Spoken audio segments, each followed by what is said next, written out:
The moment Kael'vas walked into the observation bay, every delegate in the room went quiet. Not out of respect, out of instinct. The kind of silence that falls when something apex level enters a space, and the rest of the nervous systems in the room decide, all at once, that stillness is the correct response. I did not go still. I looked up from my notes and watched her come in. She was 7 feet tall, built like a siege weapon, her exoskeletal ridges catching the pale light of the station lamps. Her 4 eyes swept the room in less than a second. In that second, I saw her dismiss 14 beings without effort. She categorized, ranked, and filed every living thing in the bay, based on its perceived threat level. I had read about this in the Varric behavioral studies. I had never seen it performed in real time.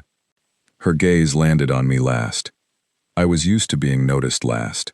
I am 5 feet 4 inches tall, 126 pounds, with no visible armor, no weapon harness, and a data tablet in my hand.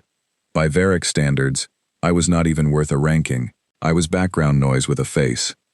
Kael'vas looked at me the way a person looks at furniture that has been placed incorrectly. Not threatening, not interesting, just wrong.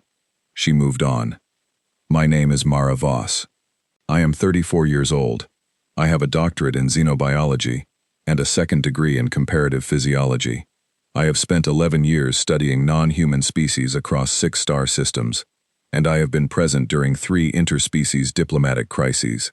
I was sent to Velthari Station as the human observer during the Varric combat trials, which is a polite way of saying that the diplomatic corps needed a human in the room, and I was small enough that no one would find me threatening enough to object to. I was fine with that. I had my notes. I had my tablet. I had 19 months of Varric behavioral data in my head, and I was ready to add to it. What I was not prepared for was how quickly Kael'vas would make it personal.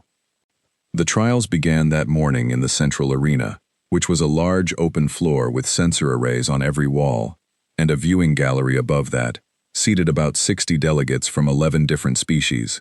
I sat in the human section, which was a politely designated 3 seats near the back, between the Saurium delegation and a Pelcath observer who kept his hood up and barely breathed. Kael'vas was the Varric champion. She had earned that title 3 years running, which among the Varric was not just a record but a declaration. Champions did not lose. Champions were not permitted to lose, not in trials, and not in anything else that mattered. She dominated the opening trials without breaking a sweat, or whatever the Varric equivalent of sweat was. The strength assessment sent 2 Saurium contestants backward across the floor. The reflex test was over before the sensor array had finished loading. In the endurance run, she lapped the 2nd-place finisher twice and showed no sign that she noticed. The Varric delegation in the gallery made sounds I could not translate, but the body language was clear. Pride, ownership, this is ours. Look at what we made. Between events, while the arena was being reset, Kael'vas walked along the edge of the floor below the gallery. She was scanning the crowd. I had the feeling she was looking for something specific. She found it when her gaze stopped on our section. She said something in Varric. The translation unit on my collar processed it with a half-second delay. The output was, they sent a soft one to watch. Do the humans not have anyone worth the seat? A few delegates near us shifted. One of the Saurium observers turned to look at me. I did not look at him. I was watching Kael'vas, and writing down the exact posture she held when she delivered that line. Weight forward on the left leg, chin elevated 11 degrees, eyes not quite meeting mine, just past my shoulder. She was performing, not just insulting me, performing the insult for her own delegation's benefit.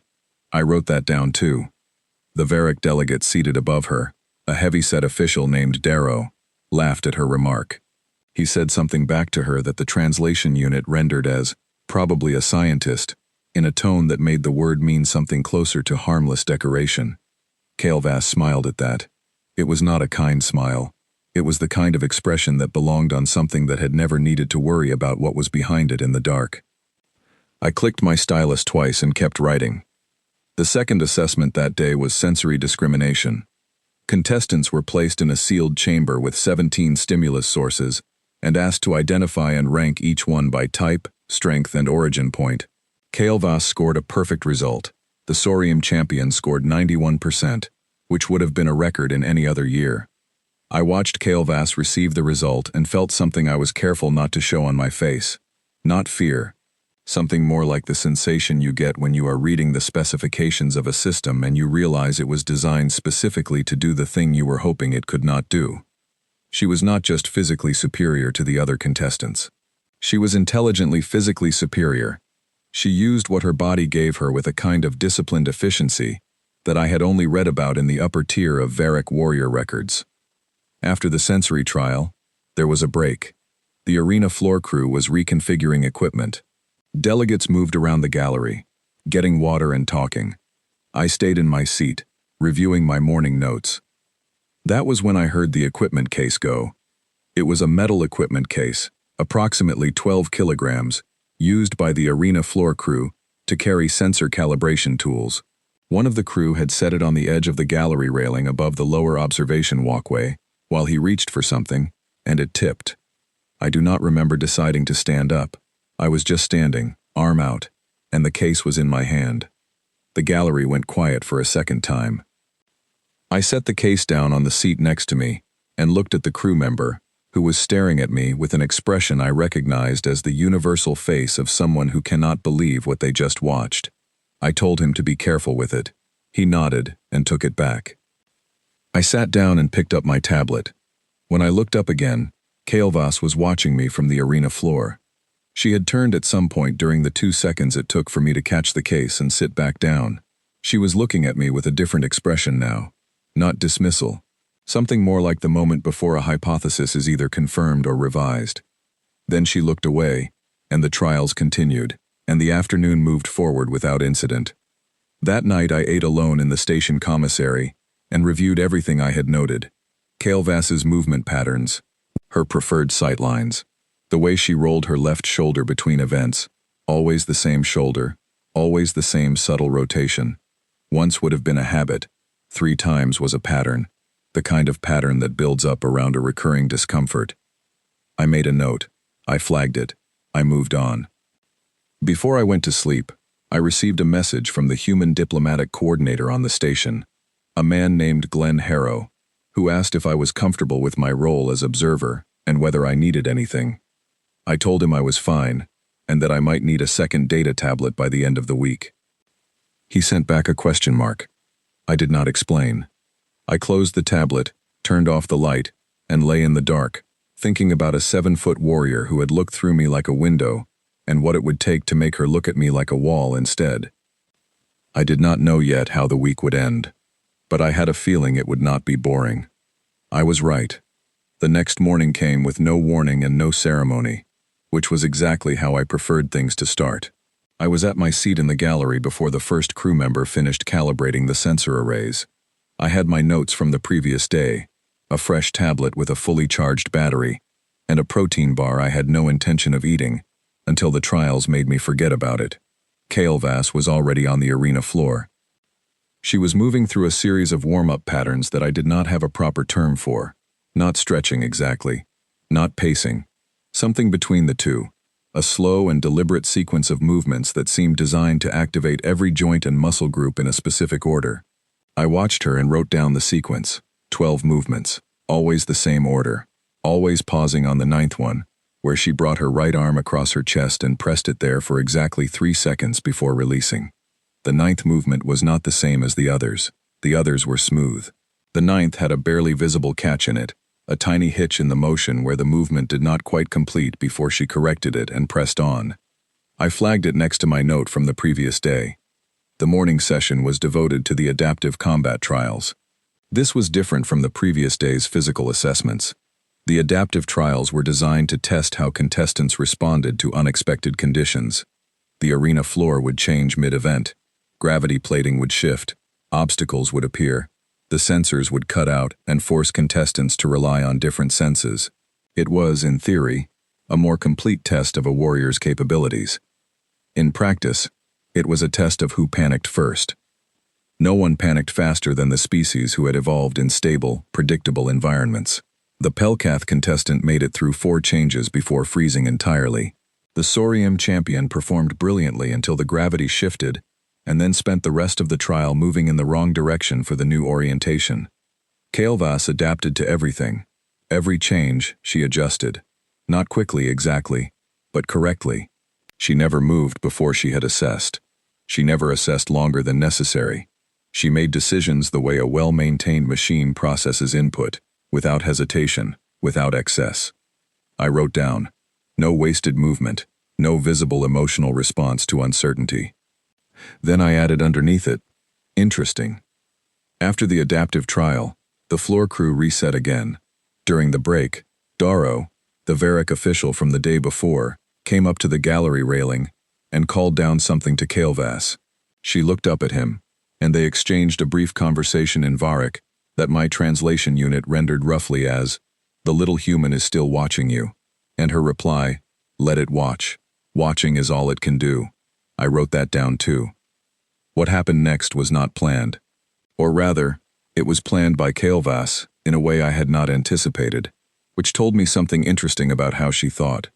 During the next break, when delegates were moving around and the atmosphere in the gallery was loose and conversational, Kael'vas came up to the gallery level. She moved through the crowd without touching anyone, which in a crowded space at her size required a level of spatial awareness that was genuinely impressive. She stopped in front of the human section. She looked at me. Then she spoke, and the translation unit said, "I want to offer the human observer a chance to participate. There is a conditioning trial this afternoon. Low difficulty, appropriate for someone of limited physical capability. It would be educational." The gallery around us had gone quiet in that specific way. Crowds go quiet when they sense that something is about to happen. It was not a silence of respect. It was a silence of anticipation. Glenn Harrow, who had come up to the gallery level to find me, and was now standing 2 seats to my left, said quietly and urgently, "Mara, you do not have to." "I know," I said. I looked at Kael'vas. "I accept." She held my gaze for a moment. Something moved behind her 4 eyes. Then she turned and walked back down to the floor. Glenn put his hand on my shoulder and said, "Mara, she outweighs you by 200 pounds and she just spent a morning breaking every record in this station's trial history." "I know," I said again. "She is going to take you apart." "Probably," I agreed. "But I am going to learn something." He stared at me. He had the look of a man who had just realized he was the last sane person in a room and was starting to wonder if he was wrong about that. I handed him my tablet for safekeeping and went down to the arena floor. The trial was listed in the station's event protocol as a general conditioning bout, which was a diplomatic way of saying a controlled fight with sensors monitoring contact and force levels. No weapons, no strikes to the head. Points awarded for successful grounding of the opponent. First to 3 points won.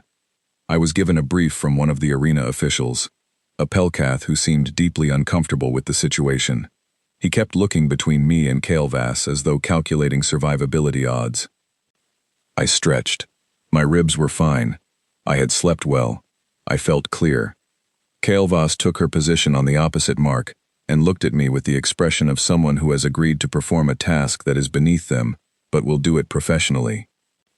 The signal sounded. She moved.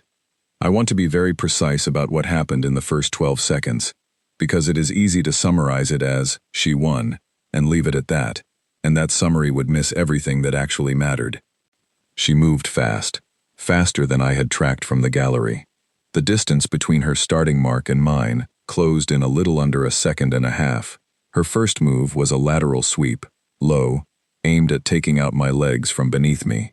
It was a clean, efficient technique, and it would have worked perfectly if I had not already been stepping sideways by the time she arrived. I had seen her favored opening move by watching the morning trial. She always opened lateral when the opponent was significantly smaller. It was the logical choice. Remove the opponent's base first. Take the structural advantage before anything else. I was sideways. Her sweep caught the outside of my left knee instead of both legs, and instead of going down cleanly, I went down sideways, which is not the same thing. I hit the floor on my shoulder and rolled, which is a reflex I have had since I was 14 years old, and spent 2 years training in a contact sport in a gym in northern England that smelled like rubber and determination. I got up. The gallery made a sound. Kael'vas looked at me. Not the dismissive look from the day before. Something sharper. She was recalculating.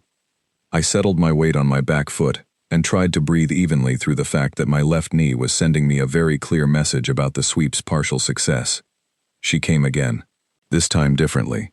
Longer approach, testing my reaction time. I gave her a false response on the left, and she adjusted mid-motion, which told me her response speed was better than I was hoping for.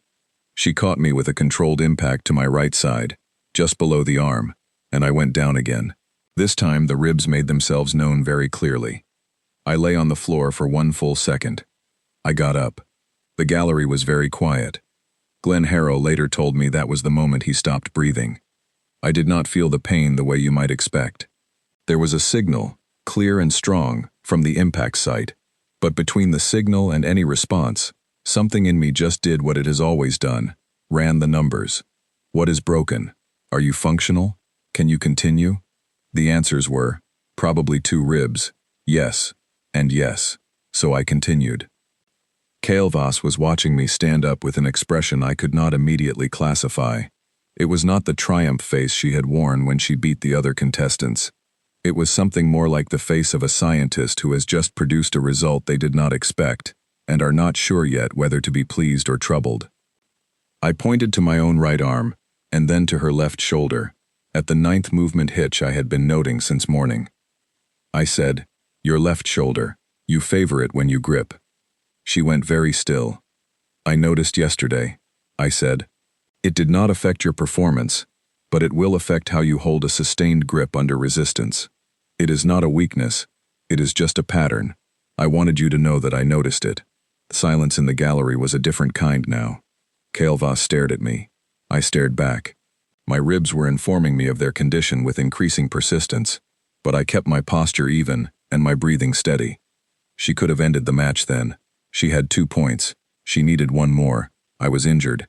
She could have stepped forward and collected the 3rd point in under a second. Instead, she took a step back. In Varric body language, a step backward from an active challenge position means something very specific. I had read it in the behavioral texts. It means, this engagement is no longer what I thought it was. She declared the bout a draw. Darrow, above us in the gallery, made a sound of protest. The Varric delegation shifted and murmured. Kael'vas said something short and firm in Varric that the translation unit rendered as, "The human fought to the end. The trial is complete." She looked at me one last time before she walked off the floor. That look did not have a name in any behavioral text I had ever read. I picked up my ribs and my notes and went to find a medic. Glenn met me at the floor entrance. He looked like a man who had aged 3 years in the last 4 minutes. He said, "Mara, what in the world was that?" "Data collection," I said. He put his arm around my shoulders very carefully to support me, and we walked toward the medical bay, and I kept thinking about that look on Kael'vas's face. The one without a name. I filed it under the word I would have to invent for it eventually. That night, alone in the medical bay with 2 confirmed cracked ribs and a gel pack on my knee, I wrote for an hour in my notes. Not about the fight. About the moment after. About a 7-foot warrior who had stepped back from a win she had already earned. I wrote, "She did not lose. She chose not to finish. Those are not the same thing, but the reason she chose it is the thing I need to understand." I underlined it. Then I turned off the light and lay there in the dark and thought about the way she had gone still when I told her I had noticed the shoulder. Not defensive still, processing still. She had not expected me to be watching her that carefully. She was going to spend tonight thinking about that. I was counting on it. 2 days after the bout, I was back in the gallery, with a support wrap around my ribs that the station medic had offered with the expression of someone who had run out of ways to say, "Please rest." I had rested for approximately 6 hours. Then I had come back to my seat with my tablet and my notes and my now slightly dented protein bar, which I still had not eaten. Kael'vas did not look at the gallery when she entered the arena that morning. She used to. The first day, she had scanned the room with the kind of automatic authority that said she was mapping every being in the space. Now she came in with her eyes forward, which in Varric body language means the opposite of what you might think. Forward eyes in a crowded room do not mean focus. They mean awareness that the room is already mapped, which means something in the room has already been identified as worth tracking without needing to look at it directly. She knew where I was sitting without looking. I found that genuinely interesting. The morning began with a session I had been waiting for, the Biological Assessment Review. This was standard procedure in the interspecies trials, a formal medical scan conducted after the physical events, with results submitted to each delegation for their records. Contestants agreed to this as part of their enrollment in the trials. It was routine. What was not routine was Kael'vas requesting an additional voluntary scan. I heard this through Glenn, who heard it from the station's medical coordinator, who found it unusual enough to mention. The request was specifically for a comparative biological scan, the kind used in xenobiological research to assess physiological differences between species. The subject she requested for comparison was a human. I was the only human in the trials. The medical coordinator came to me personally and explained the request with the careful tone of someone delivering a message they are not entirely sure is appropriate. He said Kael'vas had made the request formally, through the proper diplomatic channels, citing professional interest in cross-species physiological data. I said yes before he finished the sentence. He blinked. "You are certain?" "Completely," I said. The scan took place in the station's medical wing that afternoon. I sat on one platform, Kael'vas stood on another 3 meters away, and the equipment did what it was designed to do, mapping both of us simultaneously across 47 physiological markers. Kael'vas watched me the entire time, not aggressively, with the focused attention of someone who is genuinely trying to understand something they have not been able to categorize. I watched her back. The results came up on the main display screen, side by side. The medical coordinator walked through them with the careful neutrality of a professional who does not want to accidentally insult either party by showing too much interest in the differences. The first section was structural. Kael'vas's bone density was 4 times the human average. Her muscle fiber composition was a type that did not have a direct human equivalent, described in the data as optimized for burst load with sustained recovery. Her nervous system response time was listed at 0.04 seconds from stimulus to motor response. Mine was 0.19 seconds. I wrote all of this down. The second section was the one that made the medical coordinator pause. The pain processing segment of the scan mapped how each species' nervous system handled injury signals. For Kael'vas, the pathway was clean and direct. Stimulus, signal, response, action, efficient, logical, designed to produce immediate protective behavior. For humans, the pathway was significantly more complicated. The medical coordinator read through it with a slight hesitation in his voice. He described the human pain response system as containing a secondary evaluation layer between the initial signal and the motor response. A filtration process, essentially. One that assessed the stimulus, compared it to existing memory and situational context, and produced a modified response based on that assessment. Kael'vas spoke for the first time since we had entered the room. She said, "Explain the secondary layer." The medical coordinator looked at me. I looked at the data on the screen, and then at Kael'vas. "It means," I said, "that a human receives a pain signal and then asks a question before responding to it." She was quiet for a moment. "What question?" "Is this going to stop me?" The room was very still. "And the answer," she said, "depends on the human," I said, "and the day, and what is on the other side of the pain." She looked at the data screen for a long time. The medical coordinator found something important to do with his hands. Then Kael'vas looked at me and said, "You got up twice." "Yes." "You were injured the first time you went down." "Yes." "Your nervous system sent you the signal." "It did." "And the question," she said, "is this going to stop me?" I repeated. "And the answer was no," she said. "The answer was not yet," I said. "There is a difference." She looked at me for a long time after that. I had learned to hold still under her gaze. It was not comfortable exactly, but I was no longer compelled to look away from it. "The data on your species," she said eventually. "I reviewed it last night. Your historical record." I nodded. "There are 23 periods in your recorded history where your species faced conditions that the survival modeling we use would classify as extinction level." "Yes." You survived all 23. So far, I said. That was not a joke. She seemed to understand it was not a joke. She tilted her head at an angle that the behavioral text described as a Varick sign of deep consideration. The models show humans should have been eliminated in the second major climate event. The resource collapse in your fourth millennium, the 3 successive pandemic cycles in your fifth. We nearly were, I said, several times. But you were not. No. She was quiet again. Then she said, why not?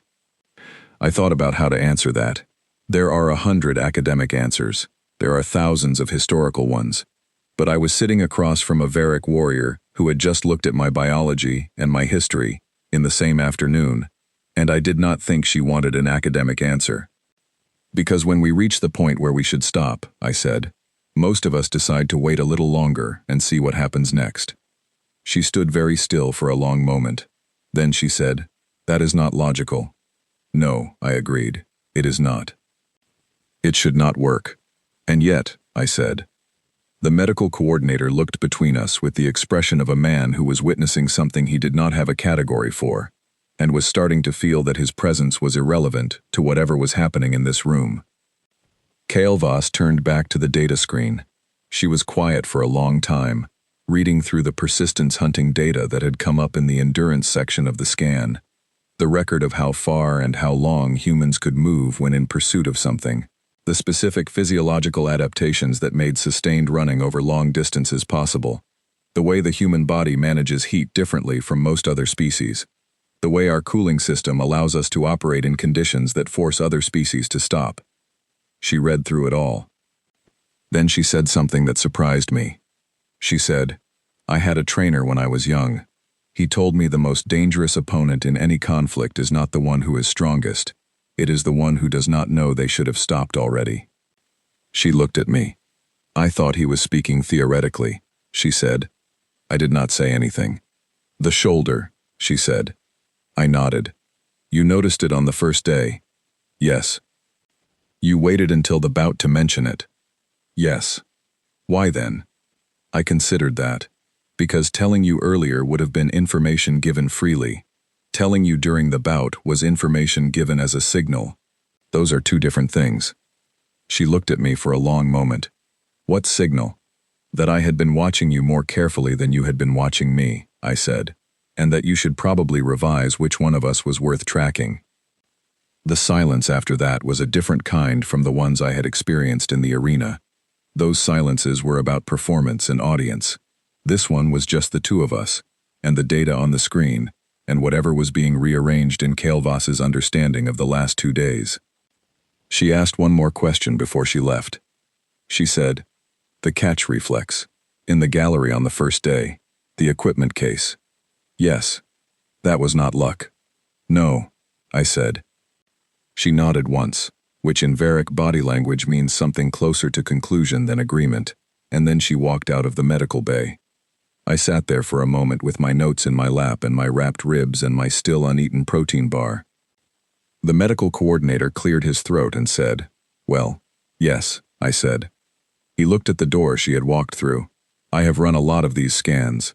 I have never seen a Varick warrior stay in this room for 22 minutes voluntarily. How long do they usually stay?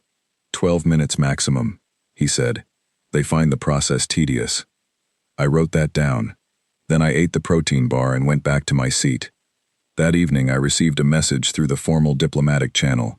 It was from Kael'vas directly, which was unusual because Varick warriors typically did not communicate informally with members of other delegations outside of official contexts.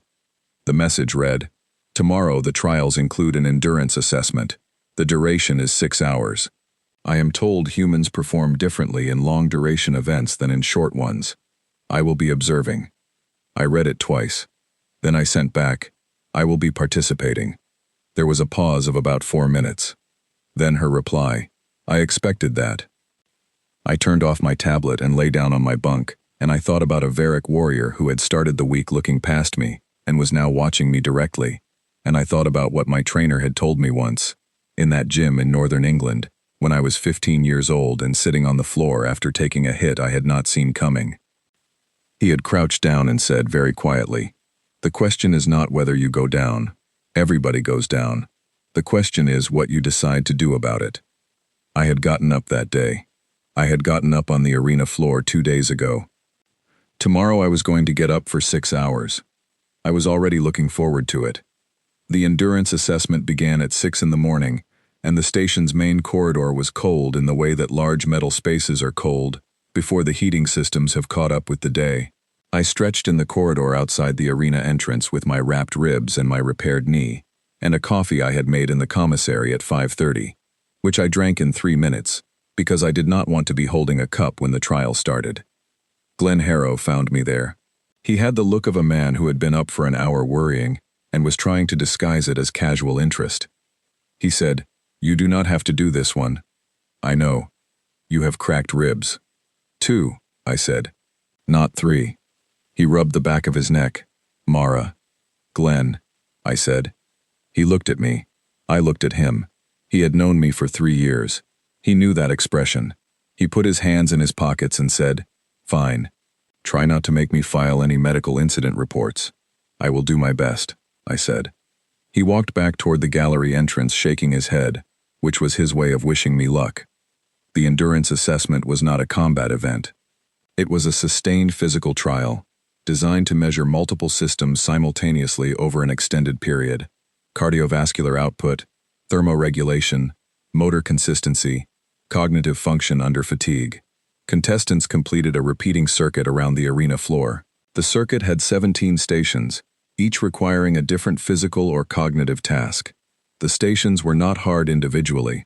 Over 6 hours, they were designed to find the edge of every contestant's capacity and sit on it. There were 9 contestants. I was the only human. The first hour was almost comfortable. The circuit pace was moderate, and the tasks at each station were the kind of thing that felt simple in the first repetition and progressively less simple as you repeated them. I focused on pacing, not competing, just moving at the speed I could sustain. Kale Voss was 3 stations ahead of me within the first circuit. Her pace was fast and steady, and she moved through the stations without apparent effort. I did not try to match it. That was not my strategy. I had no strategy that involved being faster than Kale Voss. I had a strategy that involved still being on the floor when it mattered. By hour 2, 2 of the 9 contestants had stepped out: a Pelcath who had overextended early, and a Saurium contestant who had seemed fine until the thermoregulation kicked in. The station's ambient temperature had been slowly rising since the trial began. This was listed in the event specifications. Most species performed better in cooler conditions, when humans performed differently. By hour 3, I was sweating consistently, and my pace had not dropped. I was not the fastest on the floor. I was not close to the fastest. But something had changed in the geometry of the circuit, and I noticed it precisely because I had been watching for it. The others were managing their effort, calculating reserves. Every species in the room, including Kale Voss, was making constant small decisions about output, conserving, protecting their remaining capacity. I was not conserving. I was running the same circuit I had been running for 3 hours, at the same pace, and I was going to run it for 3 more. This is the thing that is hard to explain to someone who did not grow up running. The body does not perform endurance the way it performs strength or speed. With strength and speed, you use what you have and then it is gone. With endurance, something different happens after a certain point.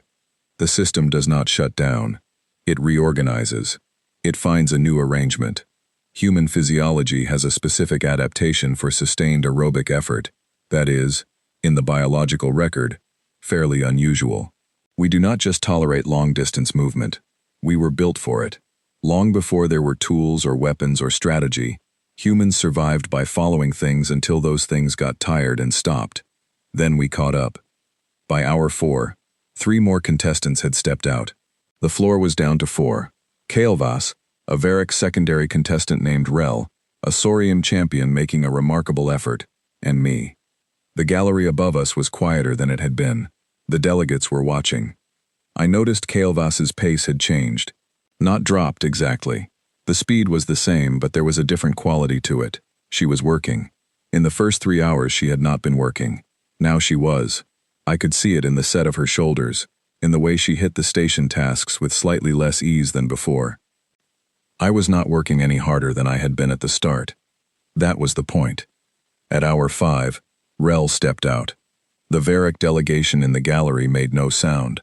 The Saurium champion was still moving, still performing, a remarkable display of endurance for their species. I admired it. I kept moving. By hour 5.5, the Saurium champion's circuit time was lengthening, not dramatically, but enough to show that the reserves were being drawn down past the comfortable line. I was still at the same pace. At 5 hours and 48 minutes, the Saurium champion stepped out. He had lasted longer than any Saurium contestant in this trial's recorded history, and he sat down in the rest area with the exhausted and complete dignity of someone who had given everything. It was just Kael'vas and me. The gallery was completely silent. Kael'vas was still moving. She had not stopped. She was the Varric champion, and stopping was not something she was going to do while there was anyone else still on the floor. I understood that about her now. I was still moving. We did not speak. We were both circuiting, passing each other twice per lap, maintaining the required station tasks. Each time we passed, I looked at her without changing my pace. Each time we passed, she looked at me. At 5 hours and 56 minutes, something happened that I did not expect. The station's reactor, which had been making a low background hum all day, that I had registered and filed and moved on from, made a different sound. It was a short, sharp sound, like a switch changing state. And then an alarm. Not a fire alarm. Not the kind of alarm that means everyone needs to leave the building in an orderly fashion. The kind of alarm that means something has gone wrong in the infrastructure, and the people in charge need to figure out what very quickly. The gallery erupted. Delegates on their feet, station crew running. The arena's main lights shifted to emergency amber, which painted the entire floor in a color that made everything look like a recording of something that already happened. A station official's voice came over the intercom, very controlled, very professional, saying that there had been a coolant breach in Section 7, and that all personnel should follow their designated emergency protocols. Section 7 was the Eastern Residential Block.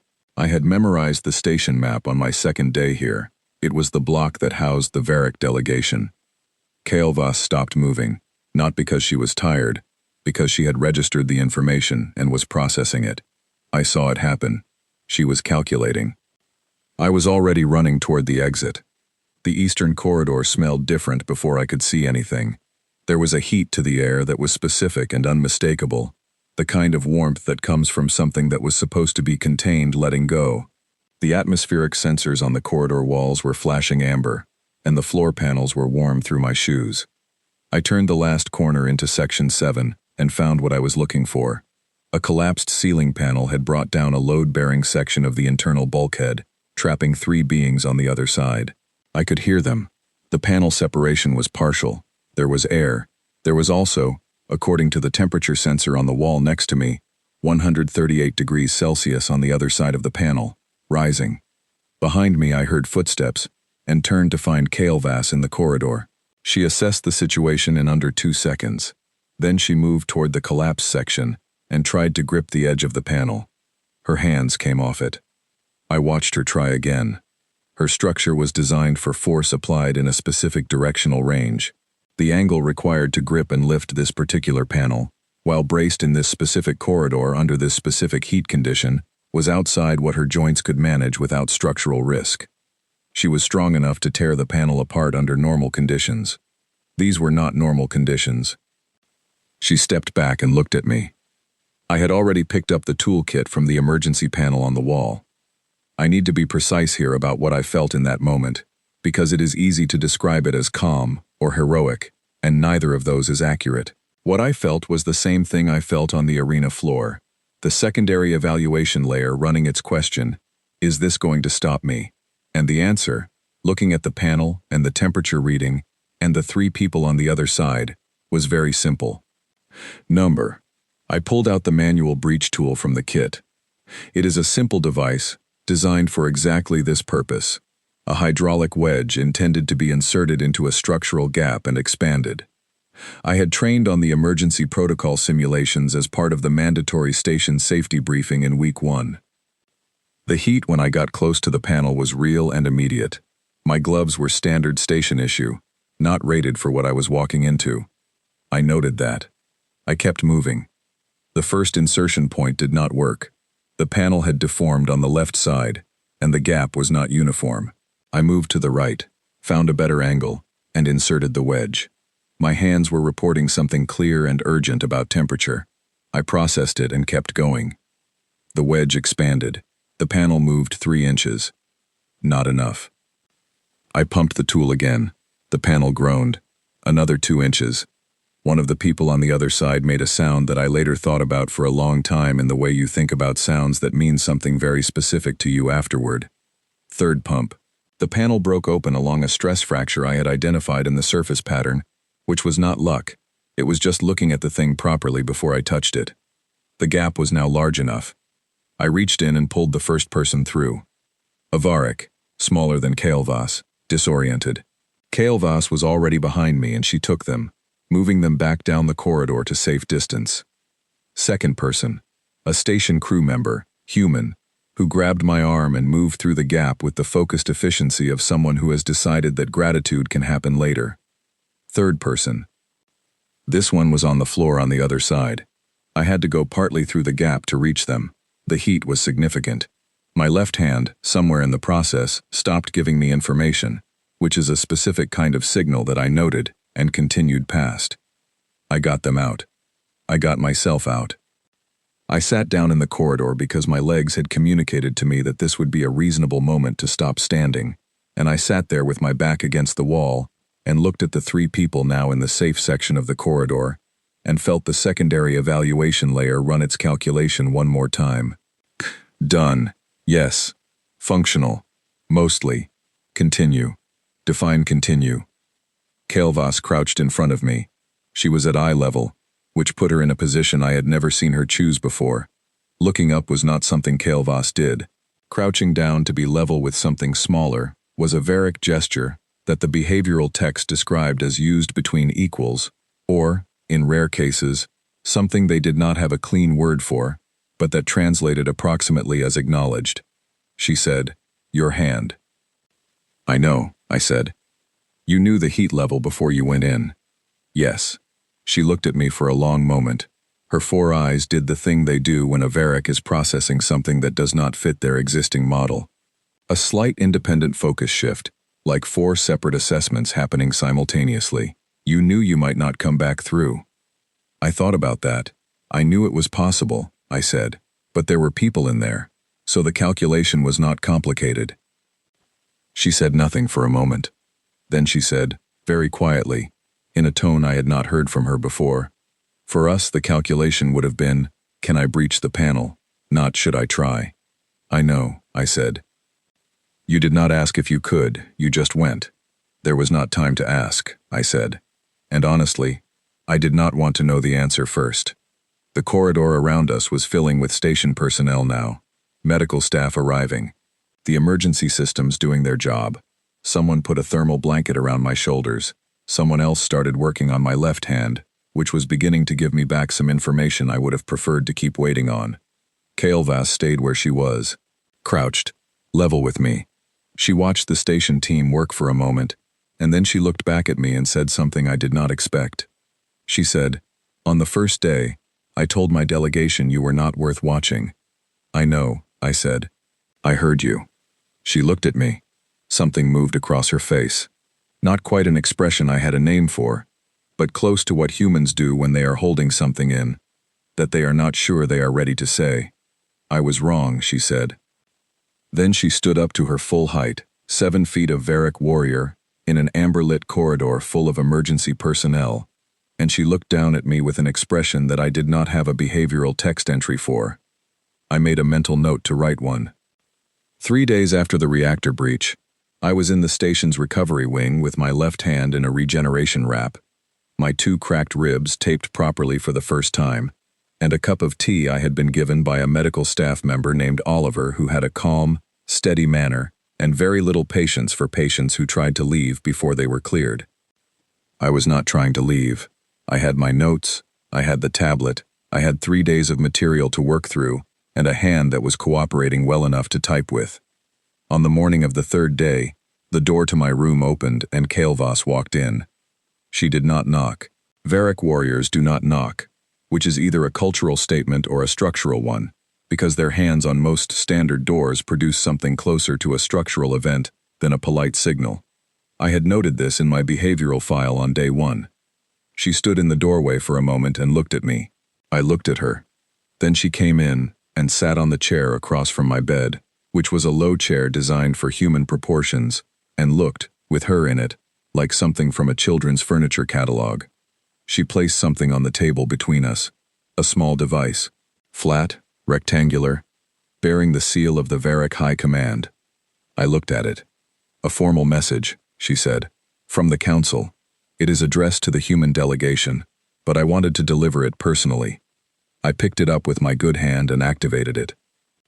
The message was brief. The Varric High Command, following the events of the past week and the conclusion of the interspecies trials, was extending a formal request. They wished to have a human consultant assigned as a permanent liaison to the High Command advisory structure. The role was described as analytical, cross-species, and ongoing. The consultant they were requesting by name was Dr. Mara Voss. I read it twice. I set it down. Kael'vas said, "I submitted the recommendation myself." "I know," I said. I recognized the phrasing. She looked at me. "You read Varric formal documentation." "I have been studying Varric communication structures for 11 years, I said. "The formal register has specific patterns, yours in particular." She was quiet for a moment. "You have studied my documentation before. You have authored 14 papers in Varric military science. 3 of them are part of the standard reference set for interspecies behavioral research." The chair creaked slightly as she shifted her weight. "I did not know humans read those." "Most do not," I said. "I found them interesting." She was quiet again, the kind of quiet that in Kael'vas I had learned to read as thinking, not absence. She was processing something. Then she said, "I submitted a full report to the Council after the breach." "I assumed you would." I described the human response under emergency conditions, the pain processing data from the medical scan, the endurance assessment, the bout. She paused.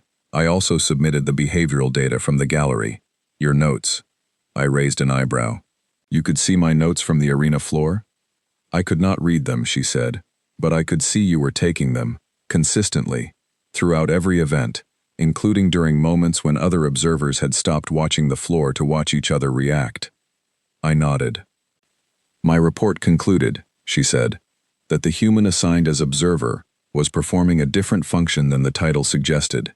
She was not watching the trials. She was running her own trial, a different kind, one in which the data collected was more complete than anything generated by the official sensor arrays." I did not say anything. "The Council found this conclusion notable," she said. "They asked what role I would suggest for a being who collects that quality of data under those conditions." "And you said consultant," I said. "I said weapon," she said. "The Council preferred the diplomatic term." I looked at her. She held my gaze. "You are not a warrior, Mara Voss. I understand that now. You are something different. The Varric have no category for what you are. That is, in itself, a significant tactical fact." "I am a scientist," I said. "You are a human scientist who walked through a heat breach with 2 cracked ribs and a research methodology and came out the other side making notes," she said. "There is no category for that in any species record I have reviewed." Oliver, the medical staff member, appeared in the doorway, assessed the situation with the professional calm of someone who regularly handled unusual visitors, and silently retreated. I set down my tablet and looked at Kael'vas properly for the first time in the conversation. Not analytically, just looked at her. She was watching me with the expression I had not had a name for on the day she crouched in the corridor. I had been thinking about what to call it for 3 days. "You said something to me when I was on the corridor floor," I said, "after the breach." "I said I was wrong," she said. "Before that." She was quiet for a moment, then, "I said you knew you might not come back through. And I said the calculation was not complicated." "Yes. That troubled you," I said. She was quiet for a long time. long enough that I had time to watch the light change slightly through the recovery room window, and to drink the last of my tea, which had gone cold. Then she said, "Among the Varric, self-sacrifice in combat is understood. It is not common, but it is understood. The logic is clear. One life for a strategic gain. The loss is calculated against the outcome, and if the math is favorable, the action is permitted." I nodded. "What you did in the corridor was not that," she said. "There was no strategic gain, no formal objective. You were not following an order. You were not fulfilling a contract. You were not owed anything by the people on the other side of that panel." "No," I agreed. "You went because they were there, and needed help." "Yes." She looked at me steadily. "That is not a calculation, that is a reflex." "Yes," I said. "In humans, it usually is. Your species," she said, "has built empires, survived extinction, developed faster than light travel, and managed to persist through conditions that should have ended you 23 times. She paused. "And the driving mechanism underneath all of it is a reflex that makes you run toward the thing that is going to hurt you when something weaker needs you to." I thought about that. I had not heard it described that way before, I said, "but yes, more or less." She shook her head slowly, not in disagreement. In the Varric gesture that means, "I am revising a significant assumption." "My trainer," she said, "told me the most dangerous opponent is the one who does not know they should have stopped. I told you that in the medical bay." "You did." "I have spent the last 3 days reconsidering what he meant," she said. "I think he was right, but not in the way I understood it then." She looked at me. He was not describing ignorance. He was describing a different answer to the question. "Is this going to stop me?" I said. "Yes." She was quiet again. "You all answer it the same way." "Not always," I said honestly. "Humans give up. We are not all the same. We are frequently messy and inconsistent, and sometimes we stop when we should continue, and sometimes we continue when we should probably stop. But you have a mechanism," she said, "that makes most of you answer no when the moment is important." "We have a hope mechanism," I said, "or a stubbornness mechanism, or a love mechanism, depending on the moment and the person." She stared at me. "Those are 3 different words," she said. "Yes," I said, "but they do the same job." The recovery room was quiet for a moment. Outside the window, the station's external lights had begun their cycle toward the evening setting, turning the corridor beyond the glass a soft pale gold. Kael'vas reached across the table and placed her hand next to the Varric Council device. Not on it. Next to it. In the space between us. "I came here," she said, "at the start of this week, to represent my species' superiority in every measurable dimension. I believed that was true. I had evidence to support it." "You still have the evidence," I said. "The data did not change." "The data did not change," she agreed. "My interpretation of it did." She looked at me. "You are smaller than anything I have fought in a sanctioned trial. Your sensory range is limited. Your structural density is low. Your response time is, by our standards, poor." "Yes," I said. "And yet," she said. "And yet," I agreed. She picked up the council device and turned it over in her hands once, and then set it back down facing me. "The council asked me what specific quality in the human made her worthy of this appointment," she said. "They expected me to list a capability, a measurable output, something that could be entered into the record as justification. What did you tell them?" She was quiet for a moment. When she spoke, her voice had a quality I had not heard in it before. Not softness exactly, precision of a different kind. "I told them she keeps going," she said. "Past the point where every model we have says she should stop. Past the point where the pain system says stop. Past the point where the endurance system says stop. Past the point where the heat, and the broken bones and the failing hands say stop. She runs the question, and the answer is always the same, and I told them I do not know what to do with a species whose answer is always the same." I looked at her. "That troubled them," she said. "Good," I said. She looked at me. "Good? A species that cannot be predicted, and cannot be stopped is worth taking seriously," I said. "I would rather the Varric High Command find us troubling than dismissible." She was quiet for a long moment. Then she said, "On the first day, I told my delegation that you were not worth the seat." "You were performing for them," I said. "I knew that." "Yes," she said, "but I also believed it." She stood up, all 7 feet of her, in the low-ceilinged recovery room, filling the space the way she always filled spaces, with the kind of presence that made everything around her feel appropriately scaled. She looked down at me. "I also told them something else," she said. "Yesterday, in my final session with the full delegation before they depart." "What was that?" "I told them," she said, "that I spent 5 days at this station, measuring every being in every room, and that when I was finished, the only one I could not place a ceiling on was the one I had stopped watching first." I did not say anything for a moment. Then I said, "That is going to irritate Darrow considerably." Something happened on Kael'vas's face then that I had not seen before. Not a smile exactly. The Varric equivalent is a slight forward shift of the central facial plates, and a change in the tension around the eyes. I had read about it in the behavioral texts, and had not expected to see it directed at me. "It already has," she said. She picked up the council device and held it out to me. I took it. "The appointment is yours if you want it," she said. "The council will not withdraw a recommendation I have made. That has not happened in my career, and it will not happen with this."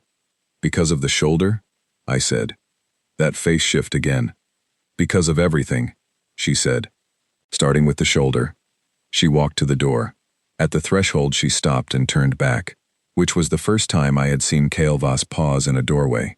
She always moved through them. She said, "One more question." "Go ahead," I said. "The first morning," she said, "when I told my delegation that you were not worth watching, you heard it and you wrote it down." "Yes." "What did you write?" I thought about it. I still had the note. I had not deleted it. "I wrote," I said, "she is performing for her delegation. The dismissal is intentional and public. She already noticed me. She is choosing not to show it." Kael'vas looked at me. "You wrote that on the first day." "In the first hour," I said. She was quiet. "She came to this station," I said, "to measure us. She leaves wondering if anything in the galaxy could." She looked at me for a long moment. The kind of look that does not have a behavioral text entry. The kind I was going to have to invent a word for. Then she walked out. Oliver appeared in the doorway again 30 seconds later with a fresh cup of tea and the measured calm of a person who has decided not to ask any questions about the last 40 minutes. I accepted the tea. I opened my notes. I wrote one final entry for the week. At the top I wrote, Kael'vas, Varric champion. First assessment, not worth the seat. And underneath that I wrote, revised assessment, worth watching for the rest of my career. Then I closed the file and drank my tea, and thought about what it meant to be the thing that could not be measured, in a galaxy that had spent a very long time believing it had measured everything. It meant we were just getting started.